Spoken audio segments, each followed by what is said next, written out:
जी अस्सलाम वालेकुम। अल्हम्दुलिल्लाह आज हमारी साइट पे सीलिंग वर्क मुकम्मल हो गया। लाइट्स वगैरह जितनी भी हैं हैंकर हैं, हमने यहाँ पर वार्म लाइट का इस्तेमाल किया। ये हमारा टीवी लॉन्च है, यहाँ पर मीडिया वॉल बनेगी। ये ओपन टू स्काई टेरेस होगा, यहाँ पर बारबेक्यू स्पॉट वगैरह। ये हमारा किचन होगा, इस साइड पे ओपन किचन बनाएंगे हम।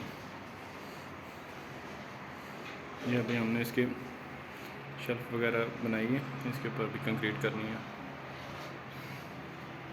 ये हमारे रूम है।